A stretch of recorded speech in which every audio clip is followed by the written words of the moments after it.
To je ten princ Eugen, ktorý patril medzi najbohatších mužov habsburského baroka. Jeho majetok by sa v súčasnosti odhadoval na 100 miliónov eur. V roku 1725,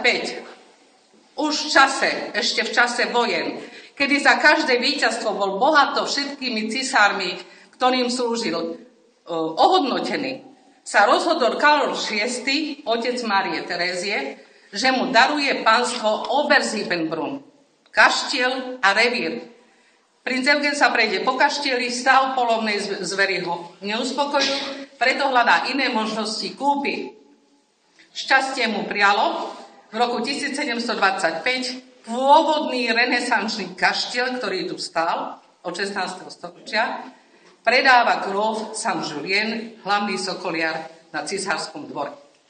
Princ Eugen kupuje neskôr aj zámok Niederweiden, ktorý ste obchádzali, a píše priateľom, poriadne som nadplatil.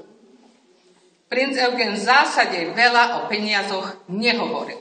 On ich zarábal a slušne investoval. Využil pritom všetku stratégiu a taktiku a rozmýšľal nad tým, ako sa zväčšniť a zostať aj po smrti. Bol vášnivým zberateľom. Dôkaz 15 000 kníh sú zlatým fondom Rakúskej národnej knižnice, vyše 200 obrazov, olejov malieb, vyše 200 rukopisov a toto, kde sme, ako jeden príklad, kúpili jednoposchodovú budovu renesančný kaštiel. Okamžite povolal z Viedne Lukasa von Hildebranda, architekta, a záhradného majstra Antona Zinnera. Za necelých 6 rokov vznikol tento krásny barokový zámok, najväčší barokový vidiecký zámok na území Rakúska. 58 hektárov. Toto bolo jeho životné dielo. Od práce sa neodťahoval, tak ako behal po lešení, keď si prerábal zimný palác vo Viedni, tak aj tu behal po lešení.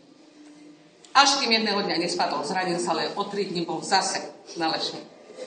Keď sme už pri tom, že behal po lešení, jeho ľudská stránka, ktorú sa snažil utajovať ako rodený vojak, denne tu na stavbe pri prestavbe robilo 600 až 800 nádeníkov, ktorí boli z radov jeho bývalých vojakov. Vo Viedni založil už v tých časoch fond, z ktorého prispieval na dôchodky vdovám a sirotám po jeho vojakoch. Chapeau, pretože to bol Francúz. Takže jeden príklad. Takýto víťazný oblúk ho mohol čakať po každom boji, ktorými si prejdeme, tie turecké boje proti Osmanskej ríši. Víťazný oblúk alebo triumf. A celá táto expozícia nesie vlastne motto triumf a vášeň.